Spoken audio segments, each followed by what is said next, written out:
The first UK-wide Police and Crime Commissioner elections were in November 2012, essentially an idea imported by the coalition government from the United States. It was better to have a single elected figure to oversee the police budget than a cross-party committee, which was the old police authorities. However, Police Commissioner still has a police and crime panel from various councils and political parties and lay members, which has a similar make-up to the old authority. Since Sue Mountstevens was elected Police and Crime Commissioner for Avon and Somerset back in 2012, controversy is never far from the police station doors. Just as those elections were taking place, we had the breaking of a story about Jimmy Savile. Britain's most prolific ever paedophile had found favour in the corridors of power, from the BBC to Chequers, inviting guests too to Prince Charles's parties, as well as attending NSPCC and other major child protection charity events, even being given special access to vulnerable children in state care homes and hospitals by Conservative Minister Edwina Currie. Then there's been the failure to prosecute those responsible for the near crash and bailout of the banks in 2008. The banksters have been given public handouts for defrauding the public and used that hundreds of billions in bailout money to lobby successfully for even more power. What's the point of our paying police officers to arrest petty criminals for shoplifting, whilst war criminals, paedophiles at the top of society get off scot-free? Well, Britain's become a society where the elite have some degree now of impunity, and a handful of the super-rich criminals have become too big to jail. It's not one law for them, but no law for them. In Scotland, all the county forces were amalgamated under one central chief constable of a new national force called Police Scotland, a major centralisation of power and something which has been resisted in England and Wales.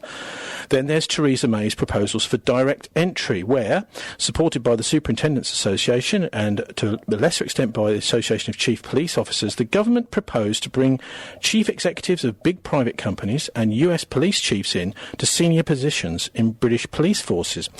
That proposal was, for the time being, kicked out. Then, in so much of public service, there has been pressure to privatise some of the specialist areas of policing, such as custody suites. Not long after Sue took up the post, the police's new firearms training unit was burnt down in an arson attack. Several police stations have closed and others have been refurbished, but all eyes are on one of Bristol's main stations at Trinity Road. The nearest cells are now at the warehouse-like Patchway police station on an industrial estate, which is a long walk 10 miles away from the city centre.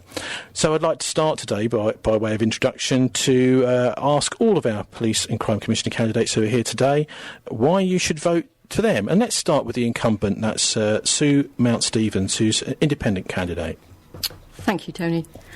We live in an unfair, unequal world where prejudice, hate and fear polarise communities and police are attacked, people are attacked for who they are. We need to keep politics out of policing, and that is why I think an independent PCC can protect the police and residents from political interference. I've spent the last 4 years focusing on the police, trying to get them to be more open and transparent. We have scrutiny panels where people from outside come in and look at how the police deal with their complaints, look at how the police tackle domestic abuse, look at how police do cautions. And we are introducing this year stop and search. And in fact, in the next few months, we'll be looking at panels to look at the use of tasers. So I think that there is an increased look at making sure that Avon and Somerset police belong to Avon and Somerset residents. We can see that there has been an increase of confidence in the police. It's risen from between 71 to 79%. And I think the fact that domestic and sexual abuse, the reporting of that has increased by over nearly 50%, I think just shows that there is more confidence in the police, but we have an enormous long way to go. However, being a PCC is just not about scrutinising the police. It's also about preventing crime and a whole range of other things that the police are now involved. And I'm delighted that from June this year, that those people who are temporarily sectioned, Section 136, will no longer be held in police cells. That is something I've been working on for 3 years. Children were no longer held in police cells under this power last year. And we need to do far more on early intervention. So I'm delighted that work that I have done in supporting the voluntary sector, such as independent sexual violence advisors, who are there to hold the hand of those people who are raped or seriously sexually assaulted. But what do I want to do? I want to go forward. I want to increase the resources and tackle exploitation and abuse of our children, vulnerability about those who are particularly vulnerable, whether that's young people, whether that's people with learning difficulties, whether that's older. And again, tackling cybercrime. Cybercrime is an increasing crime, and we need to be much better at it. OK, Sue, if you could just wind up now, please. OK, but how am I going to do that? I want to share back offices. I want to work much more closely with other police forces. And I think that in doing that, I can make stronger neighbourhood policing teams, because that's what people want. Now, as we were sitting outside waiting to come in here, you were talking about the amount that it actually costs to stand as a police and crime commissioner, and I think that is quite important, as to some people who are in debt, for example, could never stand, even if they have a spotless record. No, I complained then, and I'm complaining now, that it is totally undemocratic that you have to put a deposit down of £5,000. It may be all right for the parties to be able to pay that, but for independents, that's a really, really tough call. It's also a tough call having such a large area of 1.6 million people, and there is no way that we can distribute leaflets across that area. So the fact that this is the only election that the government do not sponsor a mailshot, I think is really undemocratic. OK, and we'll move on now to hear from Paul Crossley from the Liberal Democrats. Paul, why should people vote for you? Well, first of all, I'd like to challenge the thing that somehow an term when Labour says independent is not political. Sue Mountstevens has made a series of choices over the last 4 months, and politics is about choice. So if I was elected, one of the things I would like to do is I'd like to really address working across the public sector with joined-up thinking, particularly addressing the needs of people with mental health issues. Currently, the police force spend nearly a third of their time dealing with residents who are in the middle of not a criminal act, but a mental health act. So if we can sort that out by working with health and local authorities and social care and get better results for mental health people, then we'll also allow free up time for policemen to do their job, which is sorting out crime and keeping our streets safe. I think there's a real issue in Avon and Somerset of visibility. The current policy is selling off all our city centre police stations and putting our police force into back offices in public car parks, above fast food chains, or at the back of garages. And therefore, young people in the city centres and town centres are having a loss of confidence about their safety at night. And also people want to know where their police are. So if elected, the first thing I would do would be to halt the sale of sell-offs and completely review the policy, but also look at what is the role of police joined up with local authorities in one-stop shops, but also where should police officers be. I think visibility is a key part of good community policing.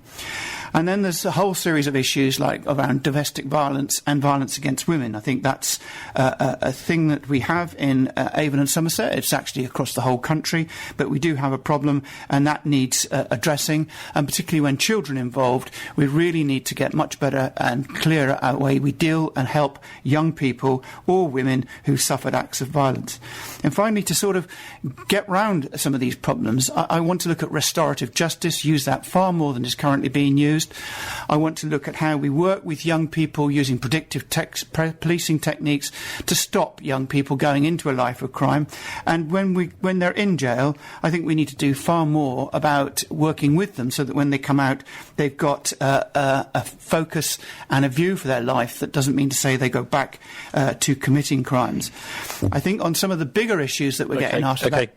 Sorry, can you just wind up now then? On some of the big national issues that we're getting asked about, like fraud and cybercrime, I really think that's something where the government should consider having a specialist national police force rather than having it done at a large number of community forces. That is something that is trans-global and around the country. So I think that needs to be dealt with by a specialist central unit. But isn't that already exists, the National Crime Agency? We have national crime agencies, but the cybercrime is a growing issue. I think every one of us gets emails which are asking us for money, and particularly a lot of vulnerable old people are taking part of that. I got from close family experience of a relative that was giving hundreds of pounds every few months out to these, and I know from my own experience about 5 Christmases ago I had just 2,000 taken from my account. Luckily, the person doing that was in this country and not from abroad, and was caught and was brought to book. But it's national crime, and particularly with the cyber and the global internet, I think has to be looked at through a much bigger force than just local. OK, that was Paul Crossley from the Lib Dems. Now, for the Green Party, Chris Briton, why should we be voting for you? Thank you, Tony. Well, firstly, I worked as a probation officer for many years, and then worked as a youth offending team officer in a substance misuse specialist role. Also been a children's service manager and the project manager of Turning Point in Somerset, which is a drug and alcohol advisory service. So I think in terms of my work experience and parts of my life experience, I think I can make that bridge and connection between offending behaviour and how the public perceives that, and how I think the police ought to be able to manage that and reduce crime. It's interesting that Sue mentioned the £5,000 deposit. I remember a few months ago asking Sue at a Wells City Council meeting whether she thought the £5,000 deposit, in order to stand for any of us to get our name on the ballot paper, was a large sum of money, and she said, yes, it was. It was a huge amount of money. It's clearly undemocratic. It does exclude lots and lots of people. It's not the kind of money you would even want to think about risking, let alone actually kind of dipping your hand into your pocket. Political parties, my party, as you probably know, isn't a rich party, it's a small party. I've had to raise the £5,000 deposit to even come here and sit and have a chat with you on crowdfunder. I don't have that money, don't have that kind of £5,000 just kind of invest or fritter away, however you want to describe it. More than 85 people donated to my crowdfunder campaign, so that's why I'm sitting here. Initially, that was the trigger for me. My outrage, being livid and angry about how much it costs even just to get the deposit. Having said all that and having raised the money, I think the role of the Police and Crime Commissioner is a really interesting one, but it's not all powerful and influential. It has to be a partnership with the Chief Constable and all the other partner agencies in a collaborative venture.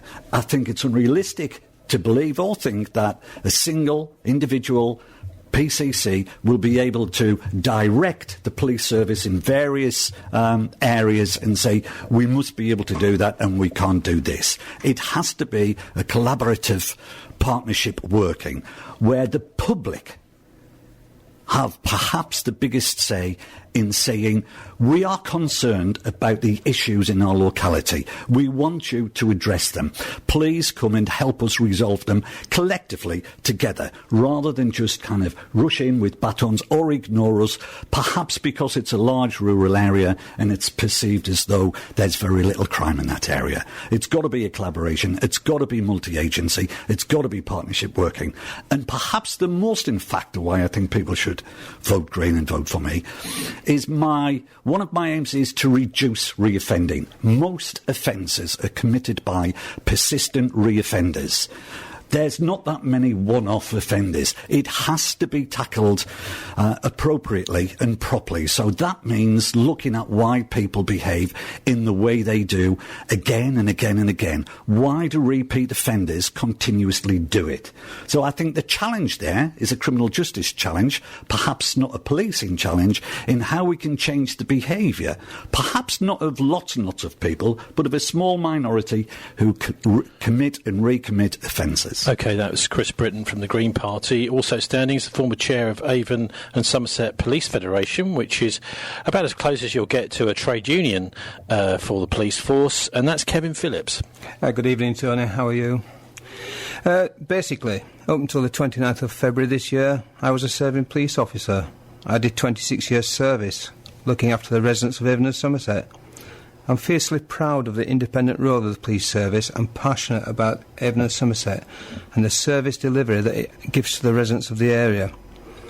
Obviously, over the last few years, there have been a number of quite negative headlines, and my personal opinion is that the organisation has gone through a bit of a torrid time. We obviously had the Chief Constable issues with Nick Gargan. We've had a number of other negative issues that have come out from various acts in policing. We've gone from being one of the top 5 most respected forces in the country to being a force where morale has been rock bottom from within. I actually want to work with the new Chief Constable, Andy Marsh, and rebuild that partnership and actually get that morale back up there, because with that morale, the police service, Avon and Somerset, can actually give a delivery of service that the residents deserve. In the last 5 years, the current government cuts have cost us £60 million. That's how much we've had to save. That's 700 police officers. 700 police officers across the force. I want to reverse that. I actually want to review the budgets and see where the money's spent. I'm aware that there's £59.2 million spent on the enabling services. That's the backroom staff. Now, if we can make a better deal of that, collaborations, alliances, mergers, or even go totally radical and go regionalisation. If that gives a better service to the community of Avon and Somerset, I'm willing to have a look at that. We need to have visibility out there. We need to have access to the public so they can all go to their local police stations. Policing should be at the heart of the community. Police stations have been shut. Police stations have been sold off. Many police posts around the force are actually unsigned. You can't actually see where they are. You've got no knowledge that there's actually police officers there. I obviously, part of my priorities, I want to make sure victims are at the heart of the criminal justice system, that victims actually listen, and that's all victims. All victims of crime should be listened to and their voices heard. But that also links into things like the specialist crimes, and it's been touched on already, the cyber crime. Police officers are police officers. They're not IT specialists, they're not cyber specialists. So let's get those people in there that can actually investigate those crimes and assist the police in doing what they should be doing. OK, Kevin. Now, there are also other candidates. There's Kerry Barker for Labour, who's a lawyer, and he says he'll be here around about 6 o'clock, so we're hoping he'll be able to join us a bit later. But then there's also the Conservative candidate, Mark Weston. He's not present tonight. He's got a sore throat. And the UKIP candidate, Warren-Foote. I spoke to him late yesterday. He's going to have to be milking his cows. Apparently he's down in Somerset somewhere doing that, so he can't be here tonight. Just to make sure we've listed all of the different candidates as well as those who are here with us tonight. Now, something that a couple of you have touched on is that police officers say there's an almost exponential rise in crime and potential crime where the suspects are actually mentally ill rather than having any kind of criminal intention, particularly out of hours when social services simply do not have effective out-of-hours service. I'm going to ask, I think, you first, Chris, for the Green Party. What is the root of this problem, and how would you address it? Fantastic question. I think the root of it is myriad. If we knew what caused mental ill health and we had some kind of magic fairy dust and sprinkled at other people. Well, actually, my question is more to do with why are the police having to deal with so much more of the mental health problems? I think I was coming to that. Great. Excuse me if Sorry. I've been long-winded about it, but you're asked about the root causes.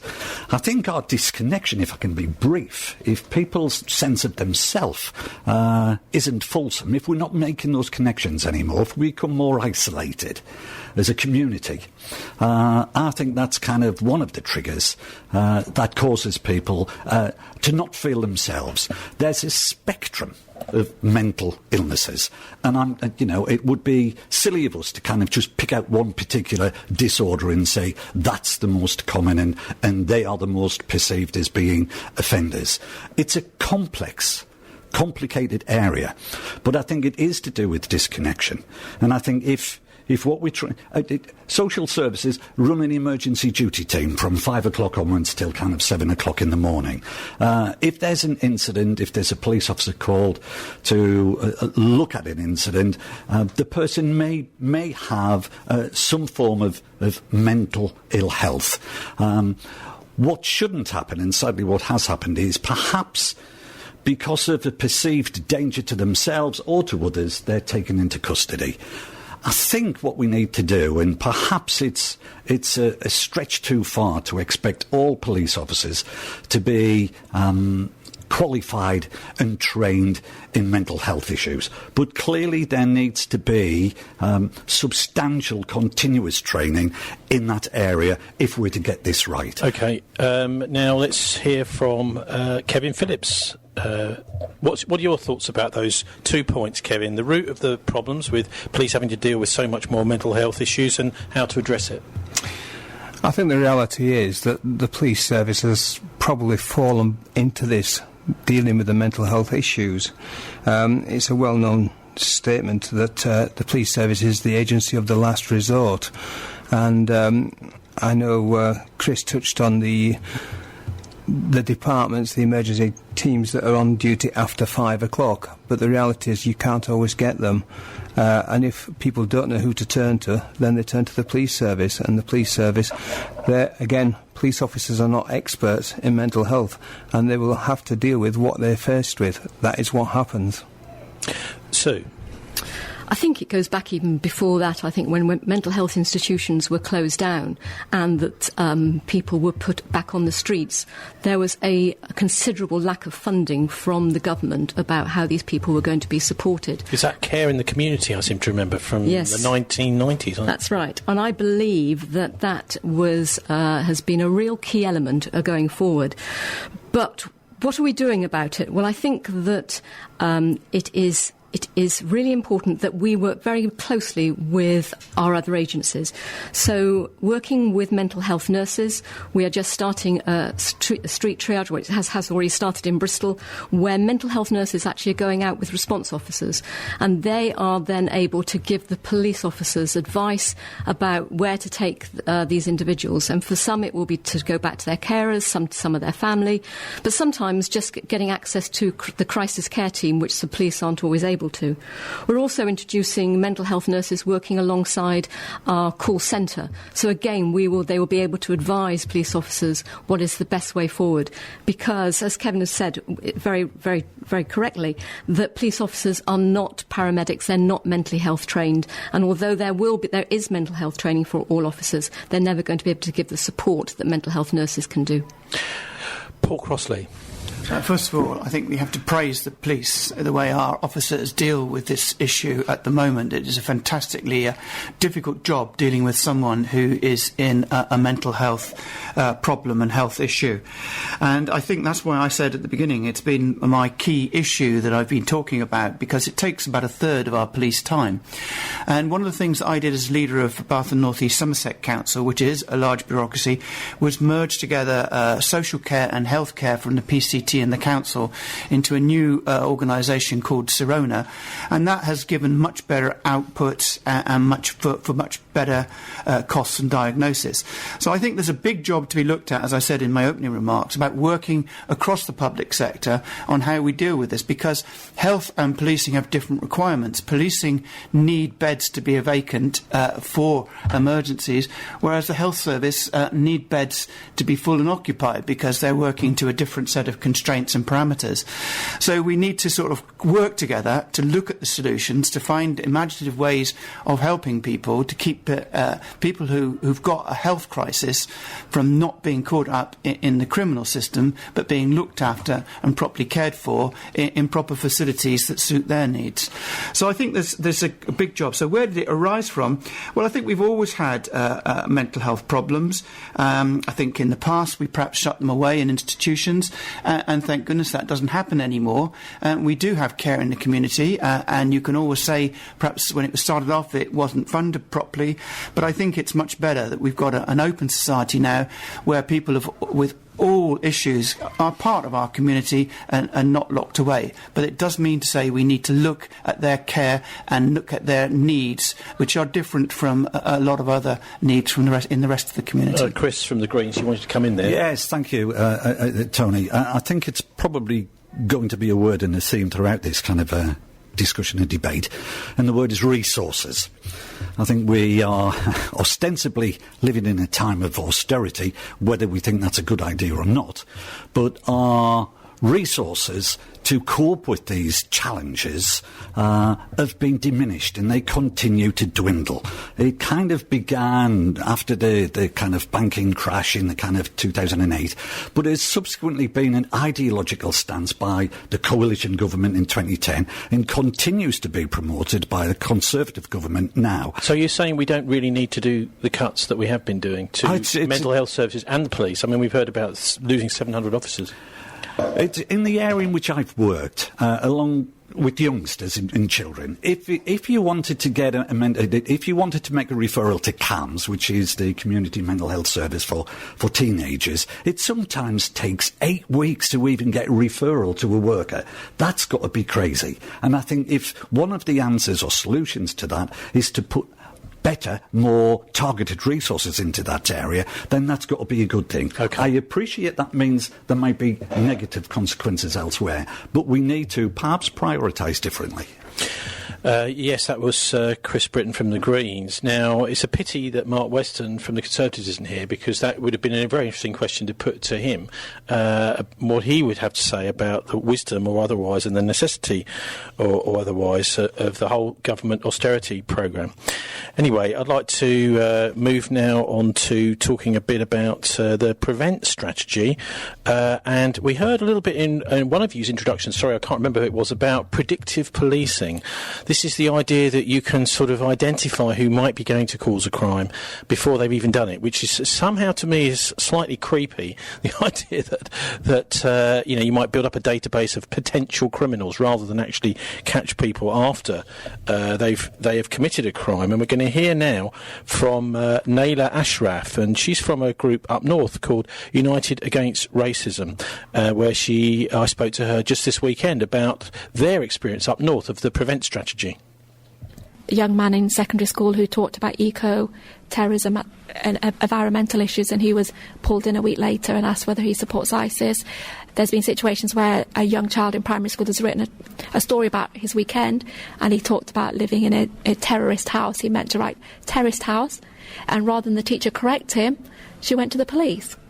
This is the example of what's happening. There's another situation where I've personally been contacted by a teacher who had been told in his school that he had to spy on a young girl. He's a teacher in a primary school. Apparently the police were investigating an elder sibling in the family, and they thought that she might be at risk of being a terrorist as well, or being radicalised. This is a child in primary school. And the teacher's, clearly concerned, but what do you say in that situation? What it's creating is such an atmosphere of fear and suspicion in our society, that in places where children and young people should feel safe to talk, ask questions, share ideas, they're feeling they can't contribute, and in particular young Muslim students and Asians in particular, they're not taking part in debates and discussions.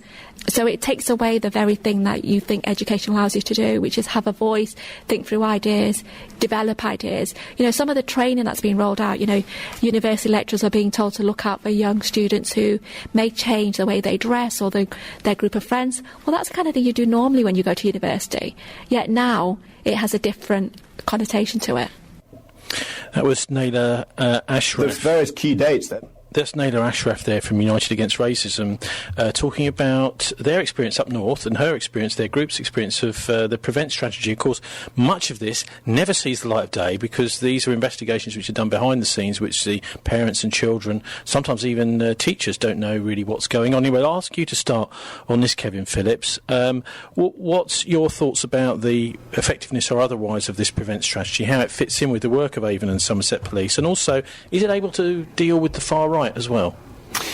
Well, personally, I think you've got to be very, very careful how you use the prevent strategy. One of the things that you've got to make sure you do is not to isolate communities. And it's quite interesting because I did answer an email only yesterday with regards to the isolation of Muslims and B and ME students at universities under the prevent strategy. The answer, or one of the parts of the answer that I actually put back is, how do you actually identify who's a potential terrorist? Because you can't identify them by race, religion or anything else like that. I don't fall out with having the knowledge and the, shall we say, the specialists, the experts, the schools and everything else. Even myself as a school governor, I've had to do prevent strategy training, and I don't fall out with having that training.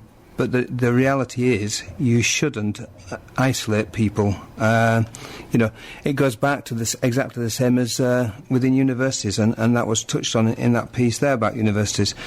Universities are, supposed to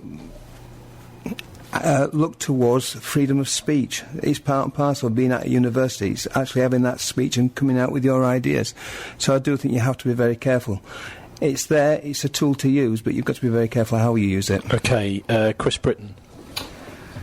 Yeah, thanks, Tony. Well, I don't think I go along with it. It's a step or more than one step too far. I think if we're talking about and wanting to look at how we address radicalisation, then there has to be different ways of doing it. I think that kind of guilty first approach doesn't sit at all comfortably with me. I think one of the ways in which we can try and address this issue is through community-led organisations. I think black and minority ethnic communities who are in the main the kind of the recipients or the sufferers of this will have from their own perspective thoughts and answers about how they can address radicalisation.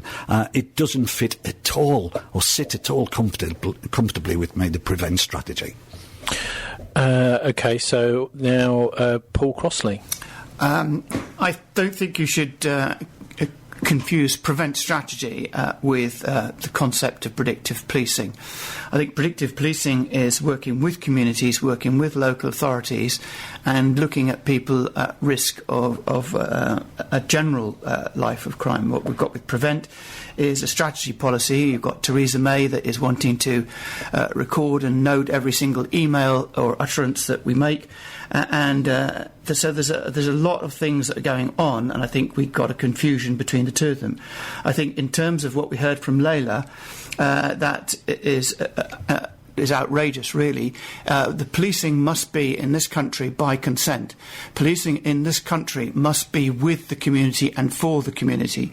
And therefore, whenever you have a situation where there's a perception that the police are not being fair in a certain area, it must be taken very seriously indeed. And that's why I'm really pleased that one of the changes that's coming in with our new Chief Constable is the introduction of body cams, which I was learning about the other day.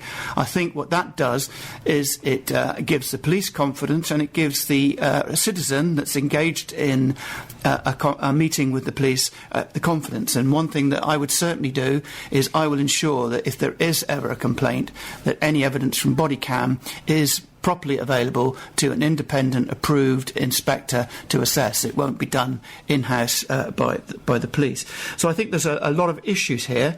We do have to look at radicalisation, but that has to be done with sympathy, not just because a young child of 5 writes a story and then finds himself being put into the criminal justice system. I think if that's happened up in Layla's community, that is completely wrong, and that needs bringing to the attention of our parliamentarians. Sue Mountstevens. I think prevent is seen as targeting. It's seen as targeting Muslims and the BME and not tackling the right-wing activists. I think that there is some real concerns and some real fears from the community about this. I've attended several meetings where communities, young people and community elders have been there and explaining to me and to senior officers about this fear and the concern that they think that will push their young people into further radicalisation. After all, I think that is what we can see going on in our prisons, and so we shouldn't be surprised by what happens there. I believe that policing is very much to do with trust. It's very much working with communities, and I think that within Avon and Somerset, because we need to work out what can a PCC do. I think working within Avon and Somerset, what we have to do and what I have done is make sure that there is a real open dialogue and transparentness between police officers and our communities, so that we can understand what is going on. But I am fearful of the fact that we are pushing our young people into radicalisation rather than away from it. I'm going to go background a similar question, really, and this is to do with policing by consent, community policing, because the cuts mean, Sue, that this is far less likely now. 700 less police officers. Are the police able to police by consent anymore when there just simply are not enough officers to have a good relationship with our communities? We have to police by consent. That is the bedrock of policing in this country. And what we have to do is make sure that where we have the cuts, and as you know, we've had draconian cuts for the last 4 years. We've still yet to find another 17 million in the next few years, and there are still further cuts that are being threatened.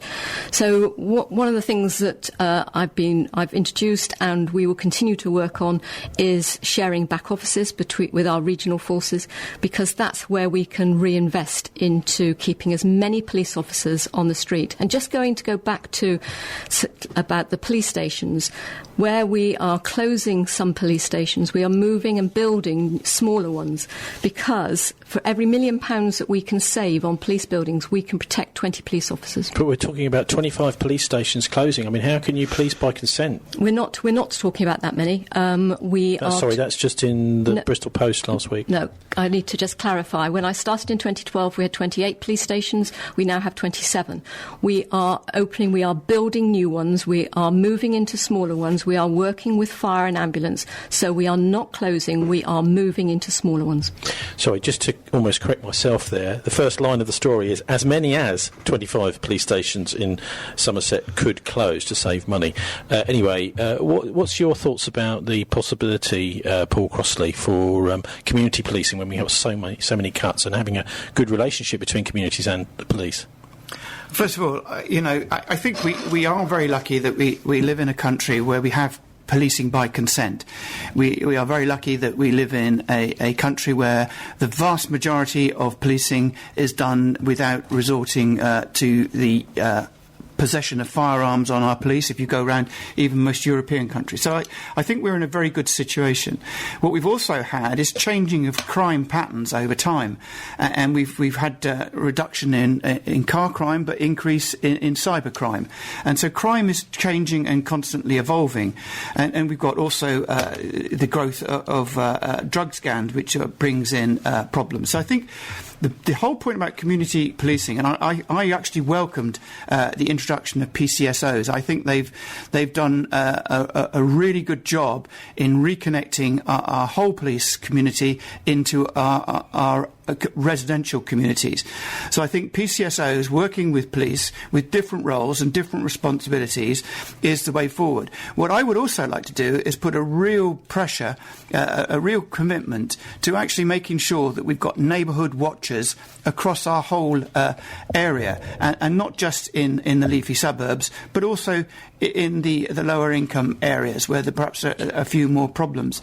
So we need to get a widespread neighbourhood watch, and we need to make sure that is taken seriously by the Office of the Crime Commissioner in such a way that it is promoted and supported and helped and expanded. Okay, and in the rural areas, I would do a similar thing with Farm Watch. Okay, Chris Briton. Yeah, thanks. I think Paul's right.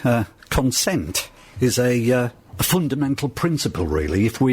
If there is no consent, then things have broken down and we spiral out and into kind of despair and chaos. So consent has to be there. I think it's also kind of an abstract notion. It's difficult to kind of say how it works on the ground, face to face. If communities are happy and healthy and full of well-being, then that would be a kind of an indicator of consent working. Where there is isolation and fear and disrespect, then that's clearly a case where consent isn't working that well. I think the notions around neighbourhood policing are also crucial. How much do we value community? And that's not a rhetorical question. If we're talking about police stations and a lack of an appropriate number of police stations, how many bobbies do you want to kind of man or person that police station? Do we need to see kind of a copper on every corner? That's kind of unrealistic. Paul's right again in the changing nature of crime. There's more internet crime now, so perhaps we need to be smarter about that. But if we value community, if we value our neighbourhoods, then perhaps we need to rethink about how we resource them. OK, Kevin, Phillips, remember, we're losing officers. How do we actually maintain neighbourhood policing? Well, I think I would start back with saying that I'm a firm believer that policing should be at the heart of the community. And as Robert Peel said, the police are the public and the public are the police. So we've got to work on that as a starting point. We do need to work with consent, absolutely. I sort of touch on this business about closing police stations, and I do get some of it, but when you actually get police stations that are closed and moved to places like Bath Police Station above a Kia garage, Frome Police Station above KFC, it clearly doesn't send the right image out as that is your local police station. The other issue is clearly there's a lot of police stations that are being closing and police posts opening. But as I said right at the beginning of my introduction, these are not public access police posts. They don't even have signs outside that they are police posts. The only way that you know that they're police posts is because there's police cars parked out there. And that's not right. We need to make sure we get the police officers back into the community. OK, Kevin Phillips. Now, white-collar crime, a favourite of mine. Well, it's not a favourite for me to be a white-collar criminal, but I think there's too much of it going on. Public assets sold off for a fraction of their market value, for example, to those with personal or business links to public servants, many of them in this city merchant venturers, potentially. The Bristol General Hospital sale in 2011, there were questions raised at the time about that. It was sold for £6 million. Actually, it's worth, some would say, much more. The sale of the Bristol Port, over 2 deals in 1991 and 2015, Bristol City Council sold our 2,600-acre port to merchant venturers David Ord and Terence Mordaunt for roughly £45 million, about £17,000 an acre. A 12-acre site was just sold a few months ago for £6 million. That works out at £500 million an acre. That land value, the 2,600-acre port, was worth £1.3 billion. So, has the city been robbed? £1.25 billion paid less than the market value? Is this white-collar crime? And should this be a priority for Avon and Somerset detectives to investigate? I mean, this is part of a wider problem where we seem to have this whole situation I talked at the beginning of people who are too big to jail and too powerful to jail. So let's have a listen now to, he's a writer for the Scottish Herald in Glasgow, Ian Fraser, talking about his analysis of the City of London and how it managed to get into the situation where it's above the law. There's various key dates, as I see it. 1992 was a key date when there was the last ever criminal trial of high-level bankers from the City of London, which was the Blue Arrow trial. 3 senior executives of a bank called County NatWest were given suspended sentences for rigging a rights issue, and one stockbroker who helped them from UBS, Phillips and Drew was also given a suspended sentence for rigging a rights issue. Now, the trouble was this didn't go down particularly well with the establishment, so they engineered a Court of Appeal case in July 92 where the sentences were quashed. And on the day of the quashing of the sentences, a friend of mine was phoned by a contact of his in the SFO, Serious Fraud Office, and the contact in the Serious Fraud Office basically said, the message has come down from on high. There will never again be a prosecution of a high-level banker or a mainstream city institution. So it would appear that from that moment on, there was a kind of new agenda had been set, whereby people in the city, and bankers in particular, were given carte blanche to do as they chose. This could include false accounting, defrauding their clients, could include money laundering. And it seems that a dangerous precedent was set at that moment. But the situation, if anything, got worse under Tony Blair and Gordon Brown, when in 2000 they passed an act called the Financial Services and Markets Act 2000, which included a clause which said that the competitiveness of the city was more important than the rule of law. It said that regulators must consider the international mobility of the financial businesses before taking enforcement action, and they must avoid damaging the UK's competitiveness.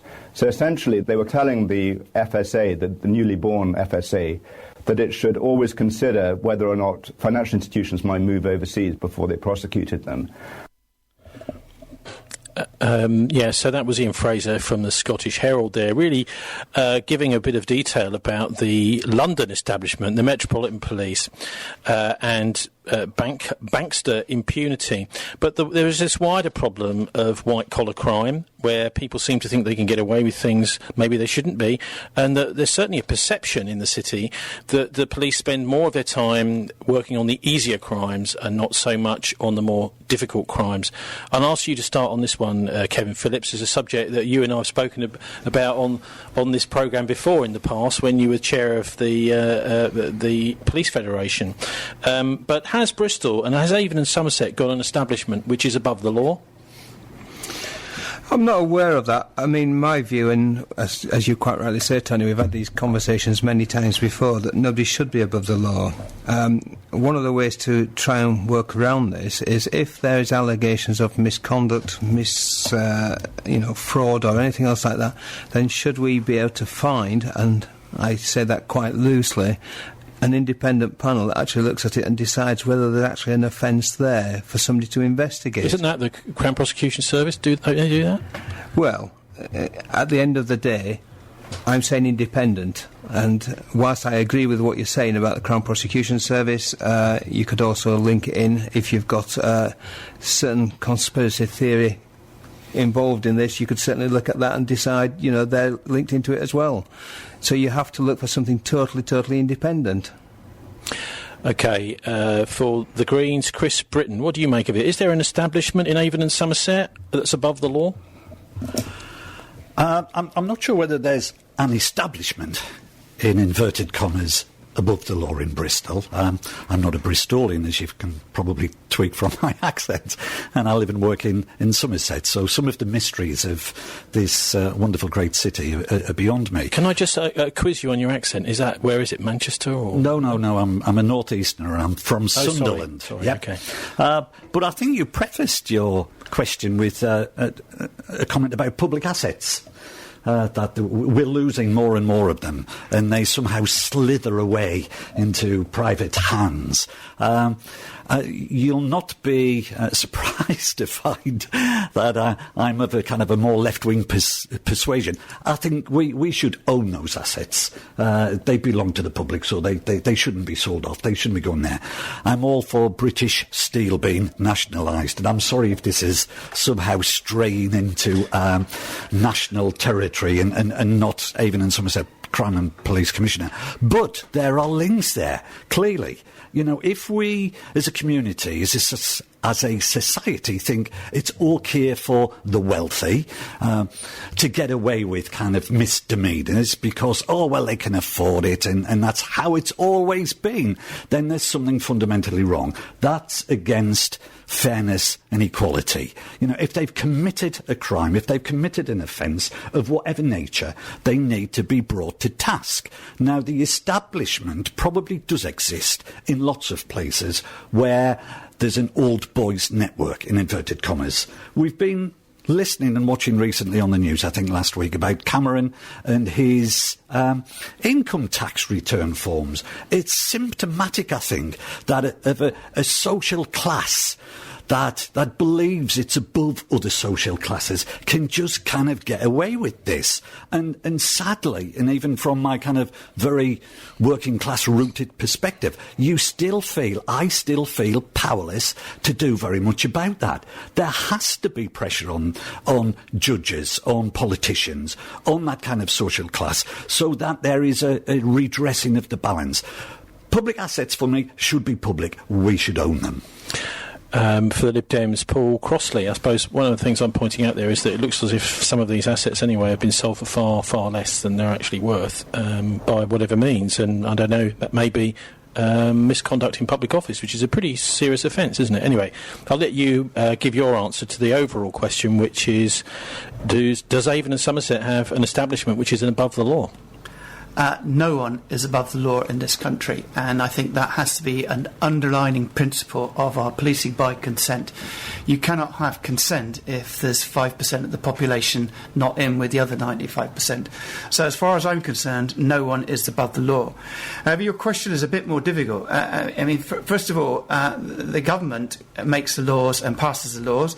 It is our job as the police and the Police and Crime Commissioners to implement the laws. If we think those laws are wrong, then we need to get them changed.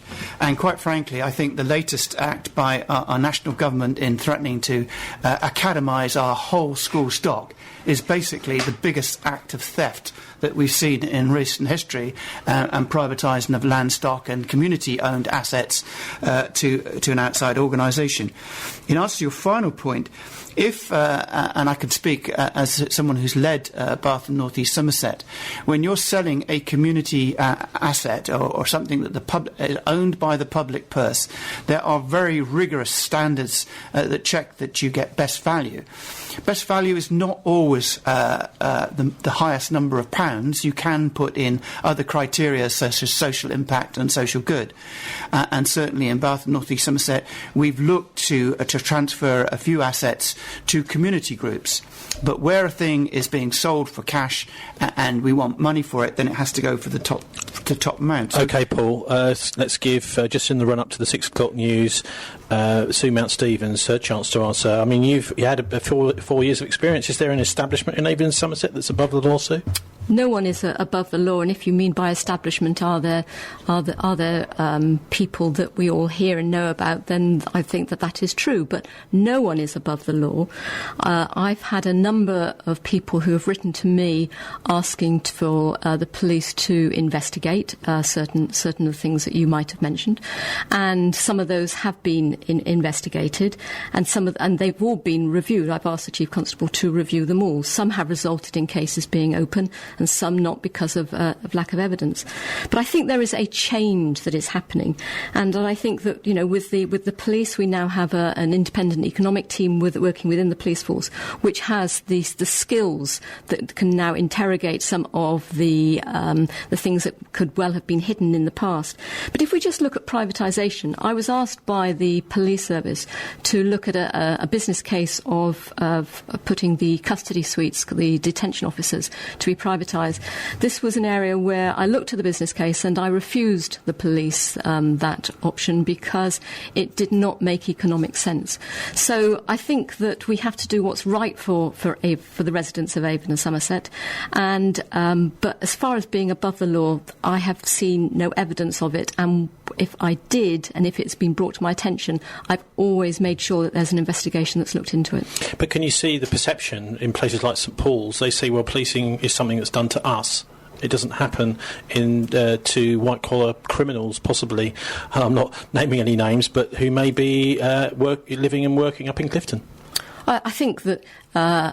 I'm not sure it's whether you live in St Paul's or not, but I think it's a fact that community policing, that if you feel that the police are working with you and are on your side, then that would prevent some of the theories that, I mean, some of them are conspiracy theories, and Tony, we've talked about this in the past, but there is this perception, and I think this perception is to do with the way that society is dividing more and more, and Bristol is paramount in that we have the haves and the have-nots. But we've heard there from Ian Fraser about the Act of Parliament that's passed in 2000 that said actually if it's an act of fraud, ignore it because the success of the city is more important. And I think I would suggest that having an independent police and crime commissioner is even more important in this case, because if you have a political PCC, especially if one with the same colour as the government, then it is Whitehall that pulls their strings, not the residents of Avon and Somerset. Just to give a very, very quick 20 seconds to the two political people here to answer that one. That's, first of all, you, Chris. There's no party whip in the Green Party. In fact, my party thinks this particular role should be abolished. And for you, Paul Crossley. Sue keeps making this point, and it's absolute nonsense. What you want from your police and crime commissioner is someone who can manage the force competently, instill confidence in the officers and confidence in the community. And with 3 permanent chief constables in 3.5 years, I think we have to say, is that confidence? You're listening to the BCfm Politics Show, Avon and Somerset Police Commissioner Hustings. back again with the candidates for Avon and Somerset Police and Crime Commissioner, at least as many as we could muster here in the studio. They are the independent incumbent, and that's Sue Mountstevens for Labour. Kerry Barker now joins us, who's just come from a court case down in Hampshire, and for the LibDems it's Paul Crossley, Green Party Chris Briton, and he's an independent too. He's a former chairman of the Avon and Somerset Police Federation, Kevin Phillips. Two people that couldn't join us, two candidates that couldn't join us, is the Conservative Mark Weston, who's got a sore throat, and UKIP's candidate Warren-Foote, who's milking his cows. I think we'll start, it's only fair, with Kerry Barker, to give him a chance for a couple of minutes to tell us why we should be voting for him. Hello, I'm Kerry Barker. I'm the Labour candidate for the Police and Crime Commissioner in Avon and Somerset. And as you've just heard, I come here from a court case in Hampshire because I'm a barrister. And in Bristol based, I primarily deal with abuse cases involving anything from baby shaking through to horrible abuse of people's homes, people suffering from dementia, people with vulnerabilities, such as learning difficulties. And it was through that work, being at the coalface, you might say, that I decided to put myself forward for this position. Because sadly I've seen over the last 3 years a serious deterioration in policing, in the investigation of these crimes, and in the morale of the police force. It's sunk to very, very low levels. The reason that I give for that has been the lack of leadership and the instability in the Avon and Somerset force, especially with having 4 chief constables in just under 3 years. And I know of senior experienced detectives who've left the force, who've gone to join other forces because of what's been happening in Avon and Somerset. We have no longer got the expertise we had in the wonderful teams we had, such as Bluestone and the Child Abuse Investigation Team and the Domestic Violence Team, and that's been very worrying. Maybe, Sue, I think it's probably only fair to give you a chance to respond to that. These teams that Kerry's talking about there, it sounds like you just don't have the right system now in Avon and Somerset to deal with these sorts of abuse cases. I think the operating model was introduced a couple of years ago, and I think that there are concerns about the specialist teams. I think it wasn't all sweetness and light with the specialist teams, in as much as there were very little access on occasions because of rest days and training days and holidays. And I think what the essence is making sure that all officers and PCSOs and police staff have a level of skill that they can be at least the first response to these crimes, and that if they are above a certain threshold, then they will go to the specialist teams. Well, I think it's a good way to start in part 2, actually, because certainly it's before Sue that there seems to have been problems in Avon and Somerset Police with with abuse. Now let's turn to look at child sexual abuse in the context of Avon and Somerset. The Independent Police Complaints Commission announced in November last year they're investigating serious allegations of child sexual abuse by Avon and Somerset Chief Dr Reginald Bunting. He was force medical officer, not under Sue or Colin Port. In fact, before that, under Chief Constable David Shattuck. He came out of retirement, David Shattuck, last year, calling for the sacking of the Chief Constable. So I'd just like to start, I think, with Kevin Phillips, who's an independent, former chairman of Avon and Somerset Police Federation, I don't know if you were able to say anything about this particular case of the allegations against the Avon and Somerset Chief Doctor, the Force Medical Officer, Reginald Bunting, but it does look as if police officers themselves have been reporting this man to the Chief Constable in the past and have simply been ignored, Kevin. Thank you, Tony. I'm actually going to be very silent on most of this because there is currently an investigation going on. The reality of it is that it was officers and former officers that approached me with regards to the concerns way back when, and I was the one that raised it with the force. So clearly, as an ongoing investigation is going on, I'm not prepared to comment on that. Okay, fine, but it is a bit of a problem, isn't it? When you've got such serious allegations in the background, Kerry Barker going on at the moment about things historically. I mean, it's almost as if you were saying there that this is something which is only very recent, that there's been a kind of decline in the ability of the force to cope and to deal with cases of abuse. Yes, but what's happened more recently has been the disbanding of the specialist teams, and we have now what are called omnicompetent teams. Omni, of course, meaning all. Well, what I'm saying is the specialist teams don't seem to have dealt with this case in the past. Specialist teams did, with lots of various different cases, and did them very, very well indeed. I've known from 25 years' experience how well they used to behave and react and deal with crimes. I'm not seeing that at the moment. I'm seeing officers attached to cases who don't have the experience. Some don't have the interests, because it's not their field of expertise. And whether, let's say you report a rape, whether you get an officer who really knows how to empathise with you, how to deal with it, how to investigate well, or whether you get somebody who really still holds to the view that most rape allegations are false, is a matter of pot luck. I mean, what you're saying is really to do with the police investigating abuse outside the force. This IPCC investigation is something more serious, isn't it? It's abuse going on at a high level within the force. Well, the force doctor would not be, of course, within the force, but like Kevin, I don't know anything about that case, and so I'm not in a position to comment about it. OK. For the LibDems, Paul Crossley, what do you make of this ability, inside and outside, for Avon and Somerset to deal with cases of abuse, sexual and otherwise? Well, first of all, I don't think it's right and proper for me to make a comment about a specific case which is under investigation. So what I'd like to do, if I may, is address the question through talking about the generality. It seems to me that, as I said in my very opening remarks, that domestic violence and crimes against women are something that are a serious matter. They have been a serious matter for a long period of time, and it's about time that as a society we took them very seriously. Now, within that, it gets even worse if it's crimes against a child, because we've then got a complete breakdown in trust and the morals about the way we function as groups within society. So I think that we need to be carrying on this work that has come, which started, I think, with the Savile investigations, of actually looking into historical addresses.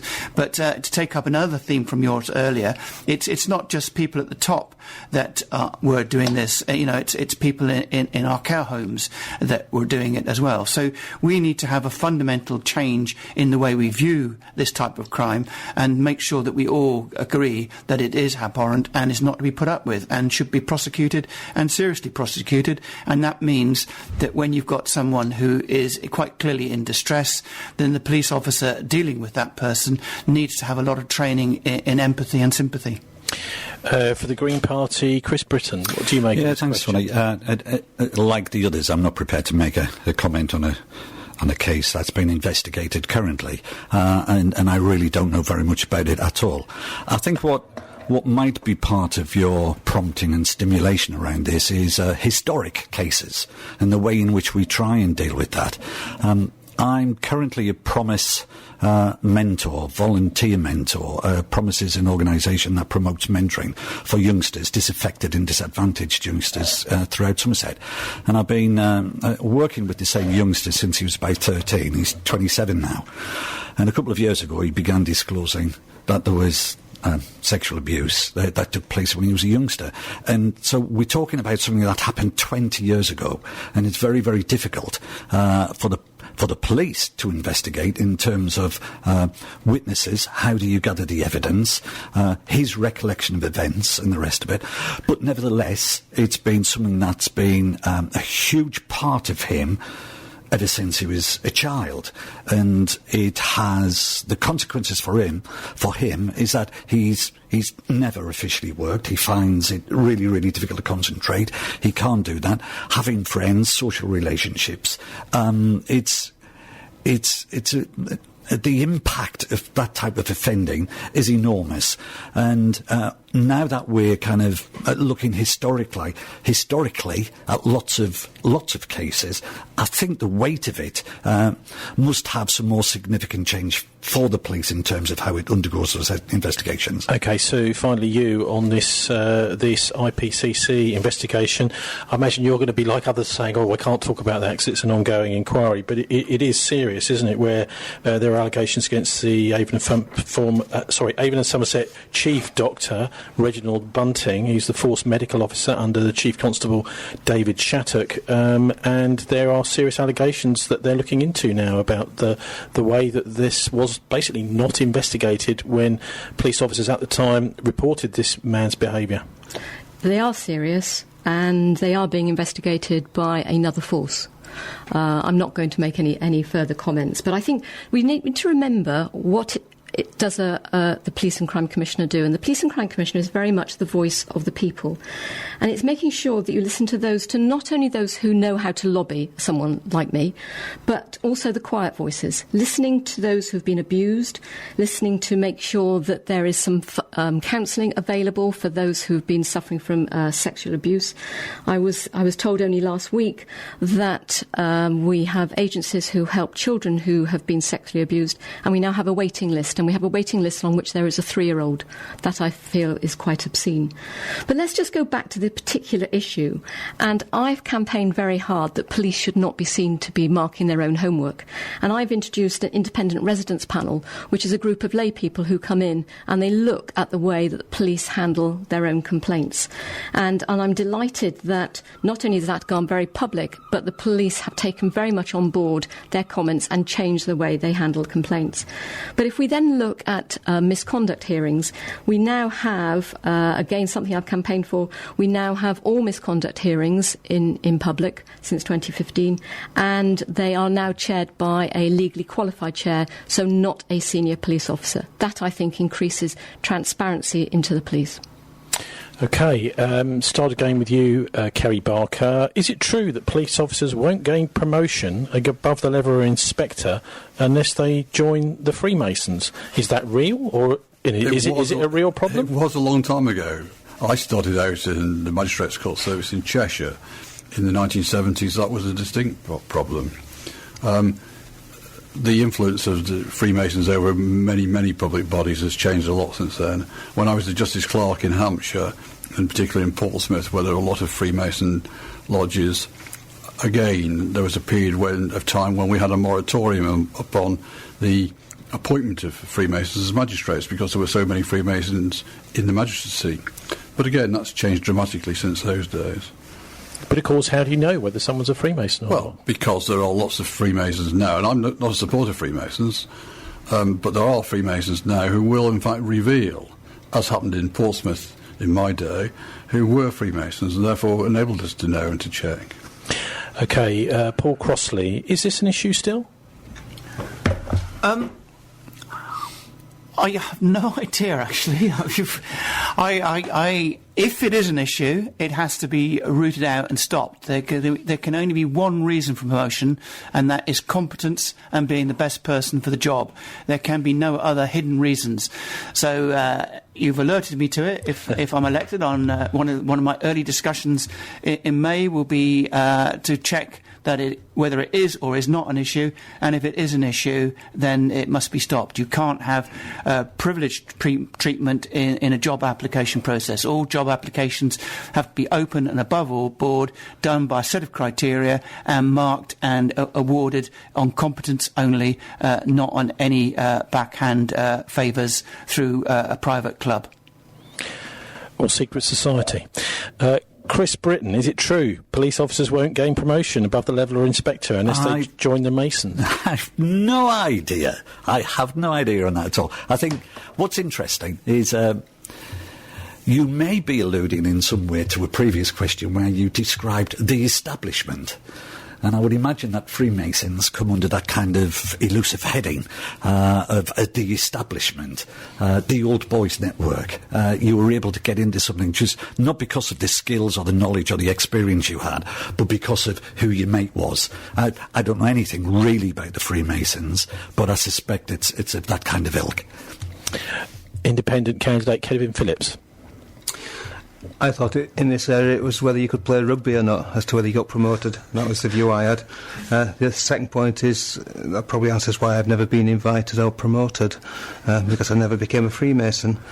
It's quite interesting, actually, because I think this question's been around for many years, and I do actually remember back in the end of the 1990s that Avon and Somerset tried to be very open about Freemasonry in the constabulary, and actually set up a register for police officers to actually say whether they were Freemasons or not. Now, clearly, it still is, shall we say, open to abuse as to whether people actually want to declare or not.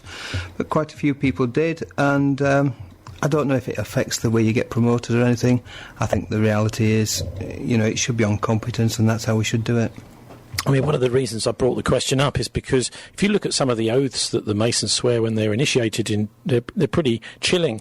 That they should have their throat cut across, their tongue torn out by the root, buried in the sand of the sea at low water mark, or a cable's length from the shore, where the tide regularly ebbs and flows twice in 24 hours. That's what happens to them if they go against the wishes of the master of the lodge. So at least that's what they're swearing. Whether that actually happens, I think, is a whole other business. But anyway, Sue, in your experience of, and knowledge of this subject, is this still an issue? I don't believe it is. I think there is this register that police officers have to declare, but as Kevin said, they still have the choice whether they do declare or not. Well, that's not much of a... It's not like a declaration of interest, is it, where you have to declare your interests? If you can, there's a little box that says, well, it's only optional at the bottom. There is a declaration of interest. That's exactly what it is. I can assure you the Chief Constable is not a Freemason. I can also assure you that... How do you know? Because I've asked him. OK.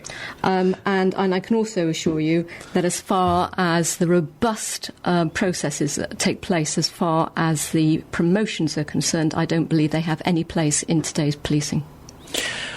Back to Kevin Phillips now. The next question on spy cops. Police are now known to have infiltrated groups of peaceful protesters, formed intimate relationships with campaigners who were not breaking the law, and even had children with them before disappearing into the night. Should officers behind these tactics be prosecuted? To be totally honest with you, I would say yes, because clearly it's misconduct in a public office. Whilst there's got to be an element of infiltration if you're actually doing what we would class as an undercover job, shall we say, you have to be able to get within these organisations.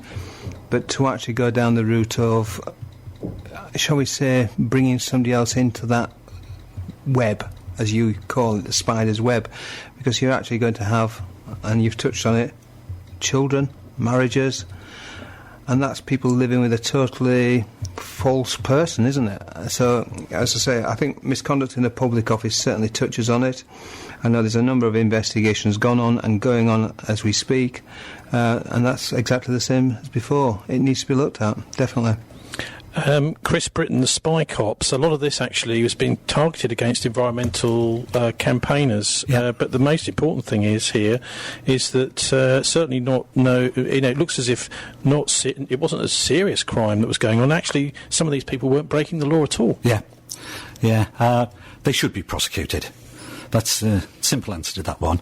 What's also equally interesting, when I was reading the current needs assessment, Avon and Somerset Constabulary's 2015 needs assessment, there's a small section which talks about extreme left-wingers, and it's XLW. And the criteria for an extreme left-winger is someone who protested against the Iraq War, protests against austerity, I still, when it's the culling season in Somerset and badgers are being slaughtered, go out on what's called the Somerset Badger Patrol. I don't break the law. I simply walk on public footpaths with a torch and a high-vis jacket in the middle of the night, hoping that my presence will deter shooters from slaughtering badgers. Now, when I met up with my fellow colleagues who do that, we'll meet up in a car park at about 8 o'clock, 9 o'clock at night, and there's a police presence sometimes, and there's an anxiety there. I feel kind of, am I being watched and targeted? Possibly I am. I'm not really sure. But yes, it's wouldn't it be great if extreme right-wingers were also targeted in the same way? Yeah, I mean, we were just commenting on it's not in the UK, but it's in Brussels, the way that the Belgian police simply allowed a couple of hundred fascists to run straight into the middle of a peace vigil without stopping them, even though there was the police presence there to do it. It was almost as if they wanted to see a bit of a fight going on for the cameras. Anyhow, that's another subject. But on the spy cops, Paul Crossley, what do you make of this? This has been a big international as well as national story. There's now, I think it's called the Pitchford inquiry into it. But these were kind of Stasi tactics that the police were using against people who hadn't actually broken the law. I think, as a society, we have to ask ourselves whether this is a valid form of policing in the first place. I think that's a question that we need to take up with government, and I think my own view is that we shouldn't be doing this undercover type of spying because it's just not the way to get intelligence. I think there's other ways to get intelligence without doing this sort of, which I would say in the first place is illegal activity. And I think we're coming back to community policing. If we're having community policing, the people who must obey the law are the police themselves. So I have a real problem with the whole position of spy cops in the first place. So my view is that should be a debate with Parliament and actually ending the practice. Kerry Barker, what about the sort of tail end of my question there for you, which is about police behind this being prosecuted? Well, I just would want to avoid scapegoating. These officers were not doing this thing of their own volition. They were part of an organised campaign, and therefore you're going to go after people, then you go after the senior people who organise it, rather than scapegoating the individuals. That happens far too often. I agree it was unlawful, it was wrong, and we should in fact be targeting the people who set it up in the first place, the supervising officers. And that then goes back to the whole issue of culture and how do you police. Neighbourhood policing and the gathering of intelligence is a very different thing altogether, something we don't do too well these days, and vital in fact for our future safety. Sue Mountstevens. The law of covert policing has been very lackadaisical, and I think that those who have broken the law need to be brought to account. But I think, as Kerry said, it is the fact that there needs to be, and I'm already very aware that there is far more training that's now taking place, but really far more importantly is the increased supervision, because if you are a covert officer, there has to be a constant supervision in order to make sure that you are not breaking the law. There are very clear rules, and they have to be enforced. I think with the Pitchford inquiry, I think that this will be a subject that will be in the public domain very clearly in the next couple of years. There will be a lot of evidence that will come forward. A lot of this will be historic, but all forces have already been told that they will be coming to account, being brought to account. But going back to being, if you are a protester, you're now considered a ne'er-do-well. I think my last protest was against Tesco being developed up on Golden Hill, where I took all my 3 children to protest, all of us. So maybe we've all been listed as activists now. Kevin Phillips, you wanted to come in there. Yeah, I just want to touch on one point. Whilst we're talking about disciplining the senior people involved in this and the officers that are actually out there on the ground, what we mustn't lose sight of is there's families that will be destroyed by the revelations that come out of this. Because if you have a police officer that is undercover and then gets involved in a relationship and has children, then that clearly leaves a family that's destroyed following on from that. So we've also not got to lose sight of that.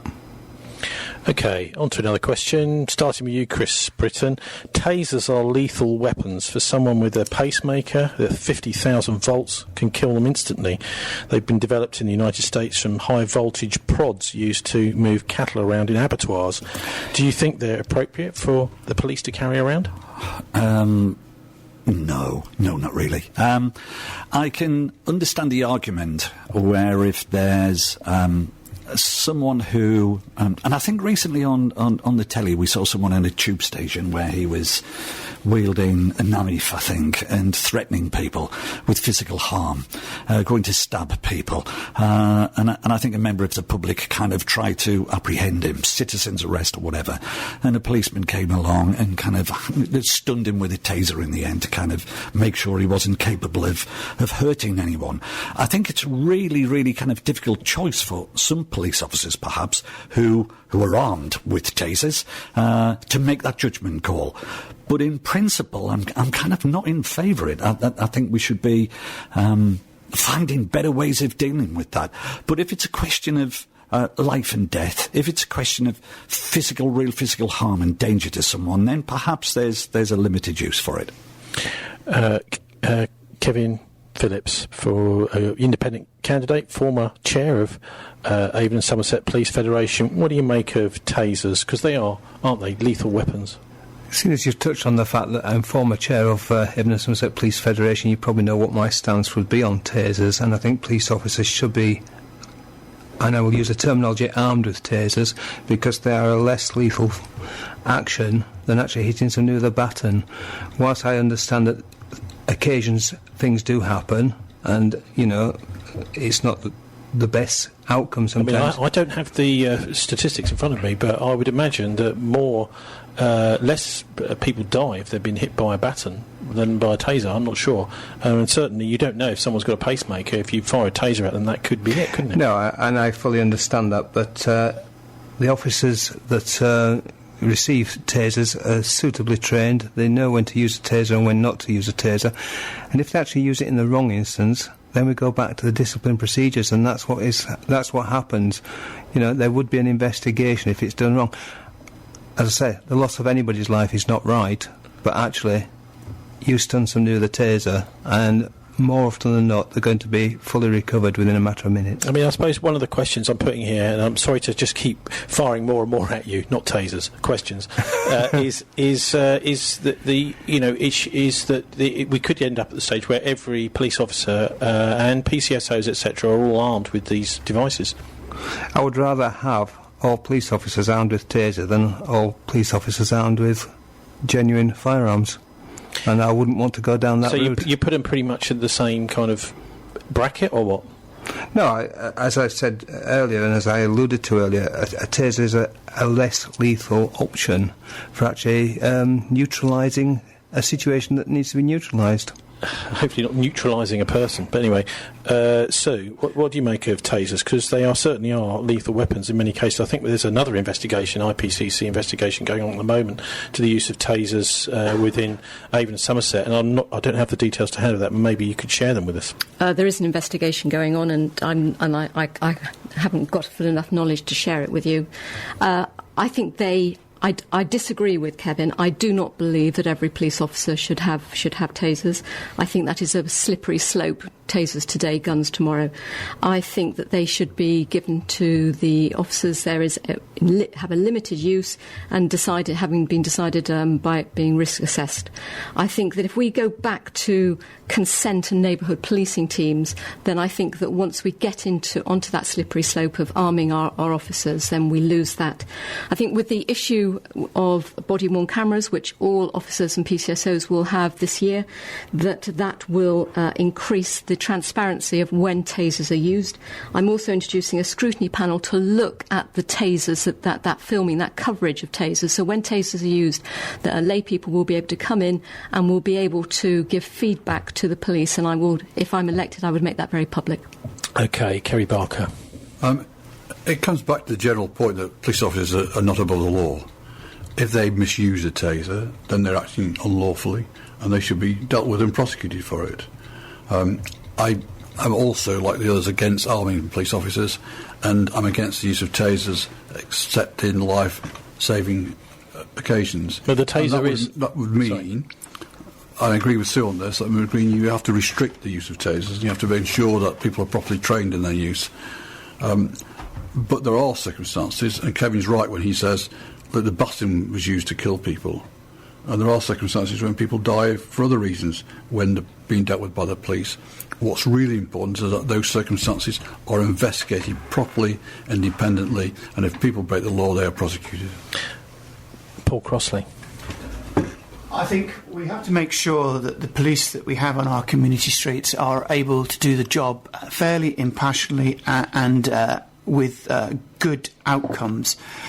If you've got a position where a policeman is having to resort to force, then you've clearly got something that is not the normal run of interactions. And I think the introduction of body-worn cams, which, as I said in an earlier answer, I would make sure that if there was a complaint on any issue, that the film footage would be available for an appropriate independent inspector. It wouldn't be reviewed just by the police. But I think there is a case that occasionally police can be issued with a thing like a taser, which is much preferable, I think, to batons and any other form of weapon. But I think this should not be a default situation. It should be a risk-analysed situation. And I think what we want in policing by consent is our policemen and women to be out on our streets and not covered in armour and weapons. We want them to be policing by consent, and that means we have to do a risk analysis of when the police officer is himself going into a risk situation. Okay, before we have the last question, Sue wants to come in quickly there. Just would like to say that it is not the role of the Police and Crime Commissioner to decide on that. It is an operational issue by the Chief Constable, and the Chief Constables as a whole have said they're not prepared to back the Federation on this rollout. Now, graffiti. Once upon a time, it used to be a criminal offence, a criminal damage to spray. But actually now Bristol has become the street art capital of the UK. But a lot of people are worried about the quality control. Ugly images appearing all over the place. I just wondered, I think we'll start with you, Kevin Phillips, what you make of the proliferation in graffiti, because some people actually, they think it's a serious issue, and that some of this is criminal activity, that the people doing this should be arrested. I think we go back down to the terminology that we used earlier. You have to be quick, by the way. Yeah, the slippery slope. What started off as criminal damage is now acceptable as street art. But was that the slippery slope? The time we decided to accept that. That would be my answer to that one. Okay, what about you, Chris Briton, for the Greens?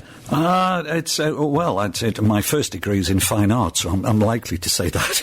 Graffiti is a wonderful thing. And haven't we progressed from just, using swear words to the fantastic imagery of your local Banksy? I know that they're not all high quality, but it doesn't annoy me. I don't think it's antisocial behaviour. Okay, Paul Crossley. No, not criminal damage, this, no? Personally, I think graffiti is criminal damage, and I think we ought to be working with local authorities about the way we control graffiti. And certainly, if there's any offensive graffiti to any section of community, then it has to be removed within 24 hours. Okay, that's it. Sorry, that's all the time we've got. Kerry Barker, quickly. Well, the way I walk into the city centre on occasions down the Gloucester Road and down through Stokescroft, much of that so-called graffiti is in fact very entertaining. And of course, if the owners of the properties have agreed that it should be there, it's not an offence anyway. Okay, Sue, finally. I agree. If the owners have said, then it's not criminal damage, but a lot of graffiti is criminal damage, and particularly when it's targeting vulnerable people, such as homophobic or attacking Muslims, then it should be taken down within 24 hours. Okay, thanks to our Avon and Somerset Police Commissioner guests, also to Old Labour Oxford economist Martin Summers. Thanks also to our engineer Bruce Williamson. Next week we have invited party leaders for an annual review of how they're spending our money in the fun run up to the May the 5th local elections. I'm Tony Gosling. You'll find this show online. You can listen again at thisweek.org.uk. Until next week, BCfm, don't let the banksters get you down. 93.2 online and on your mobile. BCfm is an award-winning community radio station for Bristol, bringing you national news on the hour, live from the Sky News Centre. From the Sky News Centre at 7, President Barack Obama has issued his strongest warning yet that the UK would lose out if it voted to leave the European Union. He says the UK standing alone would...